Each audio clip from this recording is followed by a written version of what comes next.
What is going on, guys? Today we're going to be talking about the 80/20 marketing rule that all successful businesses have in common. And this is a must know because once you understand that all businesses share this one pattern, you are going to understand businesses at the highest level because the businesses that have grown to be the most successful have followed this one rule.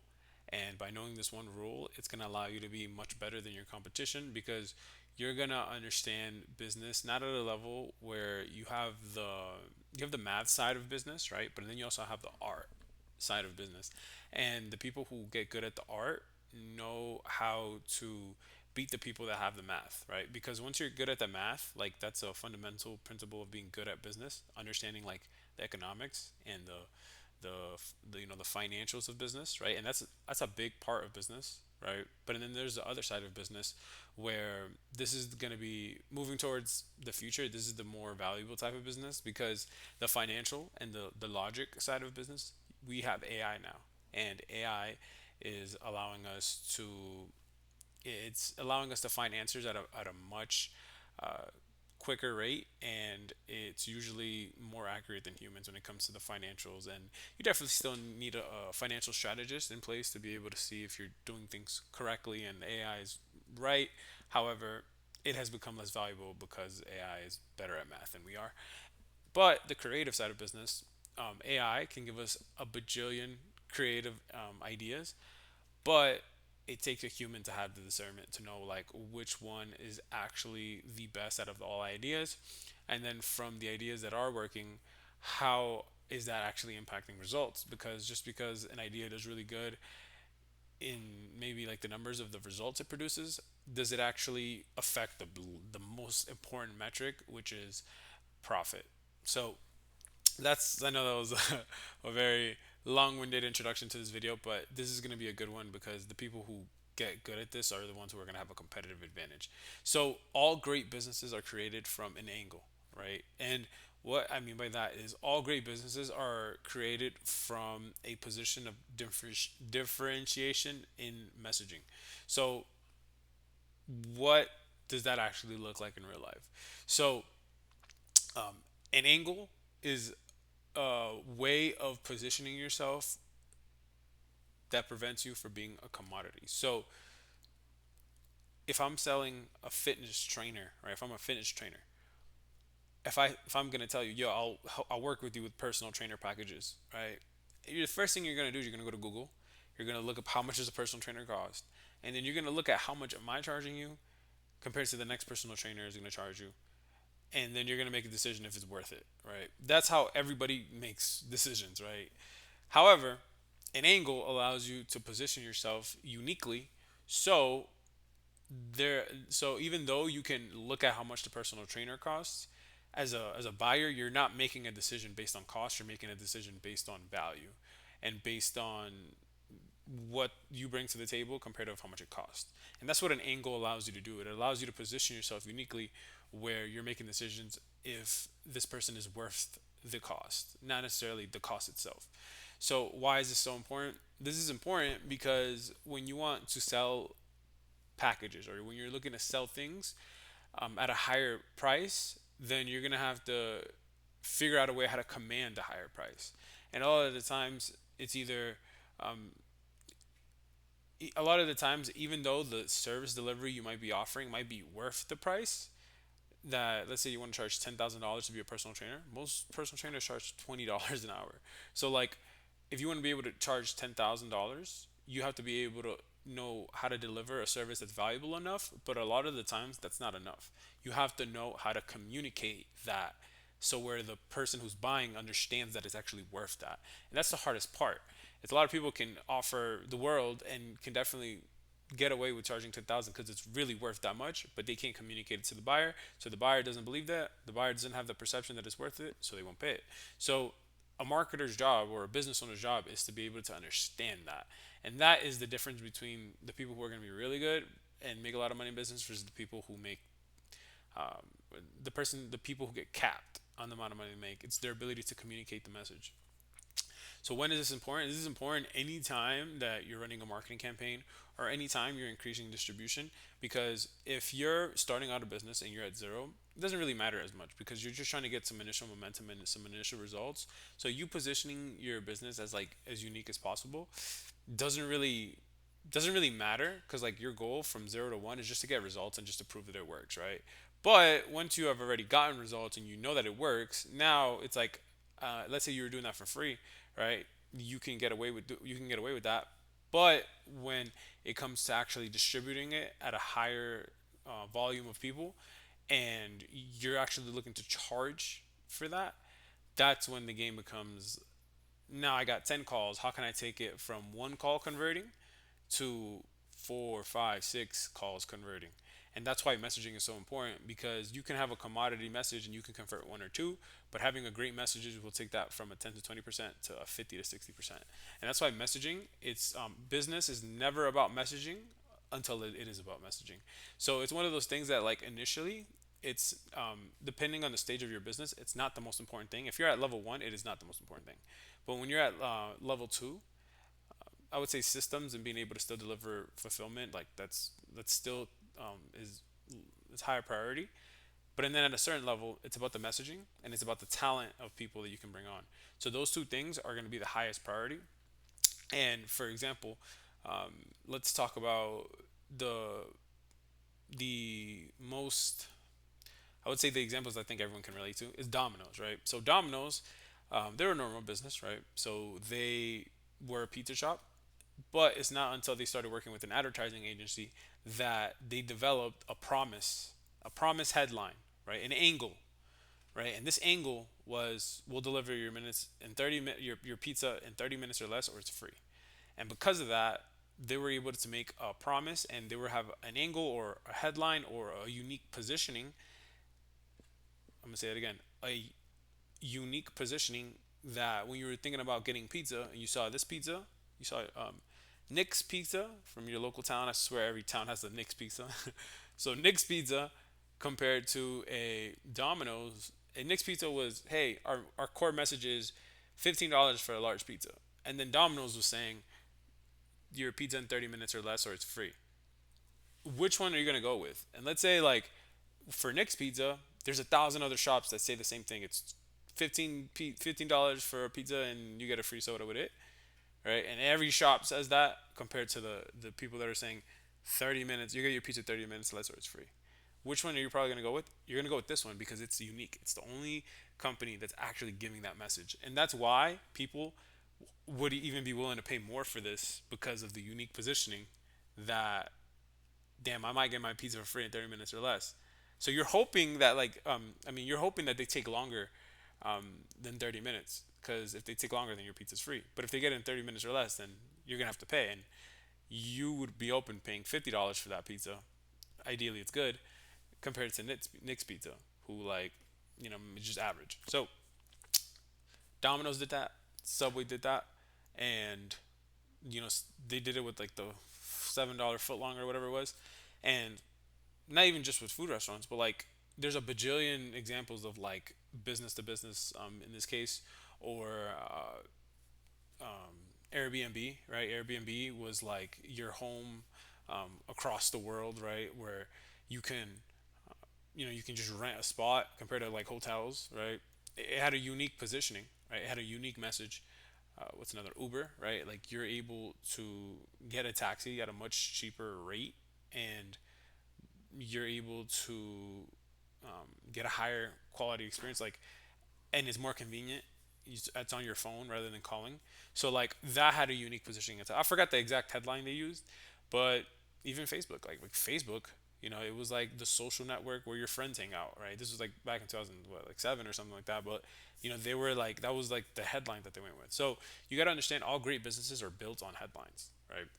All great businesses are built on promises that are unique, right? And these are promise headlines, or these are unique positionings, or these are angles. You can say it in a million different ways, because I know people, for my marketer friends, that's why I give those examples. For my just business owner friends, whatever, which one makes the most sense to you. Unique positioning is probably the one I like to use. But yeah, so that's why like all great businesses are built off an angle, promise headlines, or unique positionings. The second thing is creating headlines is the most important skill, right? Creating these unique positioning, these unique positions or angles or promise headlines are the most important skill in today's world. So, what makes me say that?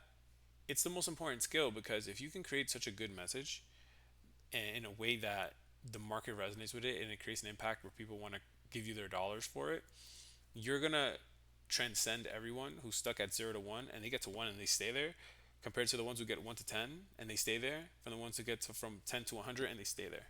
So your ability to have a tagline or a headline or unique positioning in a sentence or two that allows you to stand out from the competition is what's going to allow you to go from little business to a big business. And I've seen businesses doing 5 10 million a year, and the thing that they all have in common is they have a unique positioning, right? A big sales company that I've seen, it's like, we'll deliver appointment setters within 30 days or you don't pay, right? That's a unique position. I mean, a lot of people copy them at this point in the market, but did it first, so they're able to to keep that. Or even if they didn't do it first, let's say there's like 15 companies saying that and there's a bajillion companies that don't say that, that's still unique because only 15 are saying that. So you're already different from the rest. And even though there might be like competitors that are similar to you, just because there's so few of you and there's so many of them, you're still unique. So you don't have to be like the only one saying it, but as long as you're in the minority of people saying it, it gives you unique positioning. So um, why is creating headlines the most important skill? Like I mentioned, it allows you to create money out of thin air. It allows you to remove yourself from being a commodity into a company with a unique position, which allows you to command higher prices.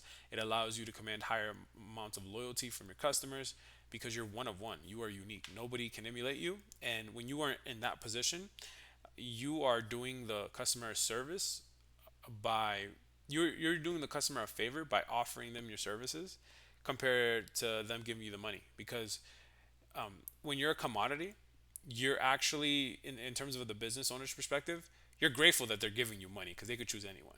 But when you're in a position where you're unique and you're one of one and nobody is similar to you, you're doing the customer a favor to allow them to accept their money. You're doing the customer a favor because you're allowing their money in exchange for your service. So you're doing them a favor by giving them your service. So you could always decline, and if they were to find someone else, they're screwed. So you're in the higher negotiating power in this position because you are one on one, and they wouldn't be able to replace you as easy. And when can I say this is like businesses typically they get a decent headline, they chat GPT a headline, or they just make something up top of their head, and it gets them to a certain amount of success, but they get comfortable. And when they get comfortable, they stop split testing and they stop innovating and they stop trying to get something that out converts that, and they and then they shift from, instead of winning off messaging, they win off distribution, meaning how many eyeballs can they get, and they win off like these financial models, which is great. That's the one side of business, but that's the science of of the math, right? When you're able to combine the distribution with the messaging, that's when you get this unicorn that out converts the entire market, takes over markets, becomes big players in the space.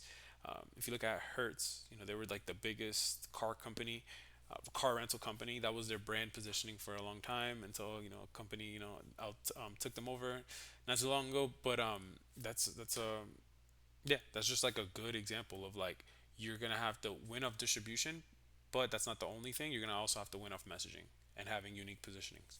So yeah, so when you are in that position where when you're just winning up distribution and your messaging is average, you become a commodity, and people are always going to just price shop for the businesses that offer something similar to you, and they don't really they don't really need you. There's so many replacements. You're replaceable. And then the last thing is you can sell anything if you have good messaging. So to me, this is extremely important because if you can understand that you can sell anything if you have good messaging, what that means is that everything you can sell, like you can make money off anything. So like this table costs money. This camera that I'm recording off costs money. This computer that I'm using costs money. This second screen that I have costs money. Those windows cost money. That rail to go up the stairs costs money. The material to make the stairs costs money. This chair that I'm sitting in costs money. That little sofa costs money. The I don't know, these headphones cost money. So like everything costs money, and if everything costs money, that means it's your ability to developing great messaging alongside great distribution that's gonna allow you to be able to be successful. So we're not talking about distribution here. That's math, right? We're talking about messaging today. So like with good messaging, you're able to create high amounts of success. So when is this important? This is important anytime you're before you drum up a business or even if you're in business, you got to understand like what is going to be my messaging, and you're going to have to test, you're going to have to innovate. You're going to try different messagings and some aren't going to work. Most aren't going to work. Probably like 90% aren't going to work. But or they're not going to work as great as what you originally had. And then the 10%, that's where your winners are. That's where you're really resonating with the market. That's when you have product market fit. That's when you are in a special position because the customers see you and they're like, wow, like what is that? I have to learn more. I want to book a call.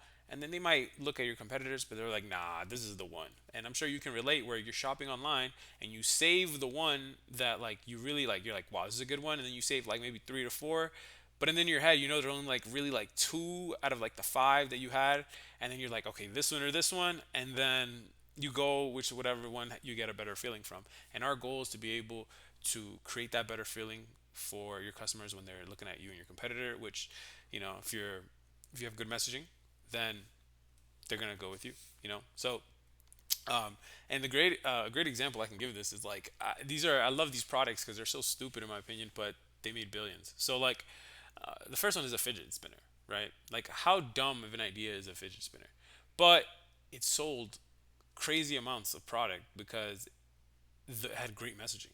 So like, what is the messaging of a fidget spinner? Well, what's the problem? People have ADHD, people have anxiety, and how can you solve that? There's a million solutions, right? You have meditation, you have medicine, you have, you know, natural like remedies. You have, you know, maybe like some actual like you know tests that you can do, and you know maybe programs to whatever. I don't know, but someone was like, you could do all those things that you know that may have a longer like being realistic like uh, may have a longer term solution for you, or you could just buy this little fidget spinner for $2 and you can spin it and it's going to solve your anxiety and your ADHD and your all this stuff. So like that was genius, like that messaging of just like spin it and it's fun and it's like they didn't have a specific like promise headline, but the promise headline is like spin it and like it's fun, it's cool, and it's gonna like solve your ADHD or your anxiety or whatever your inability to just not stop moving. So like that was genius, right? And the messaging with that proper messaging, and then the distribution came along, they blew up. Second thing is this is to me is like this is so stupid. Like I don't even understand why people would buy this stuff, but I've seen so many people have this is fart spray, right? So like imagine a spray that like it smells like fart. So like how dumb is that, right? Like that has to be like the dumbest product ever. But it sold millions at this point, even billions of it because like what problem does it solve? It doesn't necessarily solve a real life problem, but it does solve the problem of like boredom, right? People would invest in a fart spray because they're using it for pranks or they're using it for who else knows what else they're using it for, but like pranks or maybe I don't know, right? I'm the only thing I can think of that people would actually buy is for a prank, and that's a problem because people are bored, so they're trying to create fun, so they'll invest in something like this which allows them to make the room smell like fart. So like the fact that you're able to develop a fart spray and like it's gonna give you a good laugh, right? I don't You can definitely do something with that. I don't know, like there wasn't a specific example I had in mind, but like I know that there's a a leading fart spray company out there. I know if I do my research on it, there's a company that has sold more than every other company combined, and it's been around the longest, and it has the most authority. And their tagline is going to be something along the lines of like the laugh that you'll never forget, or something like that, right? And then it's going to lead to their fart spray. But that's just the three main things that I would just wanted to talk about on like the 80/20 marketing rule that like all successful businesses have in common. And If you can just spend your time like focusing on this, like all the other marketing stuff, apart from distribution, because that's like, if there's two big things, it's messaging and distribution. And we're not talking about fulfillment because that's, that's not what we're talking about. Marketing and sales. This is not a fulfillment channel. Well, a little bit, but we're talking about marketing and sales. That is the thing all successful businesses have in common is they understand their unique positioning. They understand their promise headline. They understand their angle. So hopefully that was helpful. And any questions, feel free to ask, and I'll see you in the next one.